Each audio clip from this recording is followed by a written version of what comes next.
All right, welcome back to the channel. So Caleb Plant ethers Canelo Alvarez and Jermall Charlo, and pretty much says that he would beat both of them twice if he was given the chance. That's what kind of talk that I like out of Caleb Plant, because I'm telling you, this guy is a live underdog for this Canelo Alvarez fight, and a lot of people are underestimating him. Let's talk about that in this video.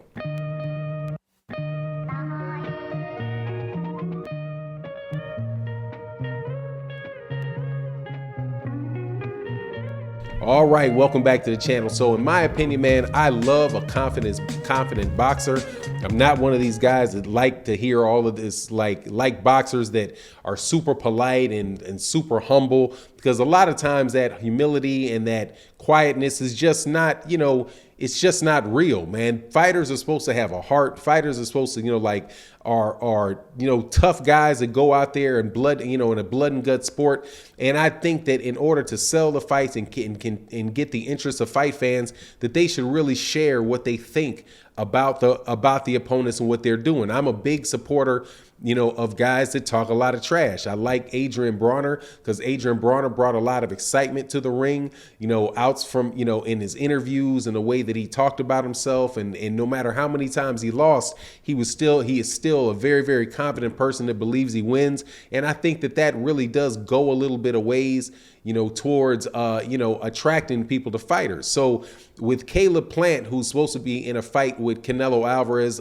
coming, I do believe, in November, and they're fighting for an undisputed title at 168 pounds, which, let me put a little pin in that, is a great trend that's going on in boxing. There's a lot of stuff in boxing that may not necessarily be the greatest, like, all of the sanctioning bodies that you have that make championships confusing, just generally fights not being made between fighters.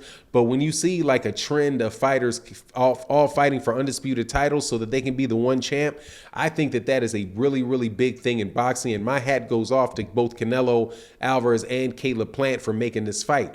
But Caleb Plant is somebody that is not laying down. He's not acting like he's just in the ring because he loves Canelo Alvarez and he respects Canelo Alvarez, and what a great fighter Canelo Alvarez is. You're not hearing that out of Caleb Plant, which makes the fight, in my opinion, less boring, because you want somebody to go in there that really thinks that they have a legitimate chance to win, because you got two hands, you got 2 feet, you do have a legitimate chance to win when you get in a ring. But specifically, Caleb Plant carried his confidence to not just Canelo Alvarez, but to Jermall Charlo and to David Benavidez, and talked about how he would not only beat Canelo the first time, but if Canelo wants a rematch, he'd be happy to give Canelo Alvarez a rematch after that. Now he's talking about like somebody that I think is going to actually come in there trying to win. Now, is it, and most people that are going to bet on the fight,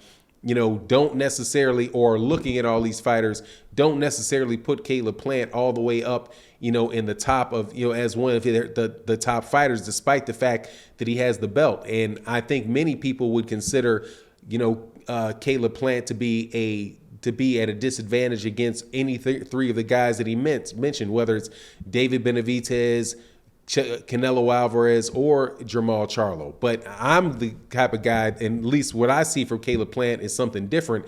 I think that he brings a certain amount of quickness and a certain amount of versatility to the fights, that as long as he actually has the punching power to keep guys off of him, right, I think he has that opportunity to beat any one of those guys on any given night. And I'm actually hoping that he'll be able to show that against Canelo Alvarez, and it won't be just another one of these, Canelo Alvarez marches on to victory, man. Because, one of the things that we talk about in boxing all the time is, about, as far as, the attraction of fans to the sport, is that, our fights that are really good fights. And, honestly, man, really good fights are fights that are made in the ring, right? Not necessarily, not always fights where you get one headliner versus another headliner, and that's what, makes it a good fight, right? You have exactly like Gervonta Davis's, the way that he's been brought up in his career. And I'm a fan of Gervonta Davis, but, they're more interested in making, or at least Mayweather Promotions with Gervonta Davis, in my opinion, is much more interested in making good in fights that have that attract two different crowds than necessarily having a fight that is really intriguing and scintillating inside the ring. And I think that the Caleb Plant versus Canelo Alvarez fight is going to be that, and it's going to be a lot closer fight than people say it's going to be. Now, I still would pick Canelo Alvarez to win, pretty much not completely out of habit, but because, he is somebody that has been, a champion for a long time. He's very experienced. He's more experienced than Caleb Plant. But obviously, there's Canelo Alvarez is not somebody that is undefeatable because he's lost to guys like Floyd Mayweather Jr. at 154.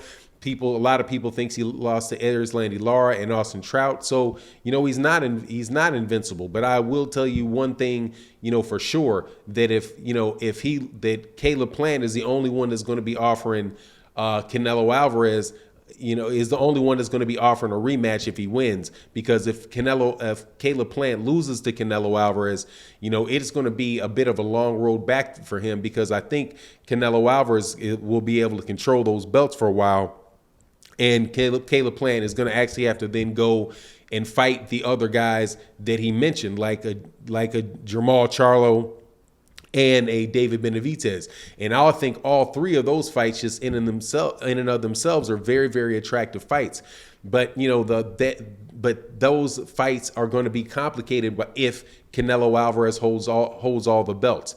Without quietly said, there's several weight classes that have a lot of intriguing fights in them that could be made. Like lightweight has a bunch of fighters down there, like Gervonta Davis, Teofimo Lopez, Devin Haney, Lomachenko, right, Ryan Garcia, who all very well could be fighting each other and making that division a very, very competitive, with a lot of fights in it, but it's not happening. Welterweight division is somewhere where you had a lot of fighters, like more than 4 fighters that really could make things very interesting, and they've actually, gone through with the fights and made the fights. Well, 168 is like that too. But as of this date, they have not made those. They've not made those fights, and this is the first one that I think in a while that really has been made, because I don't think that Canelo Alvarez's fights at 168 right now really have been, even though he's gotten belts against it, I don't really think that the caliber of the fighter that he's fought at 168 for those belts are really that high.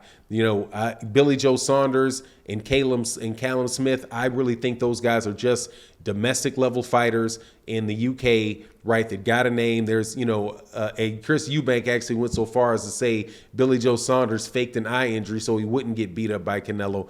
But, those guys, I think they came pretty much just to lay down for Canelo Alvarez and were in awe of Canelo. I don't think David Benavidez is going to be that same way, man. I think he's going to be very focused and willing to win that fight.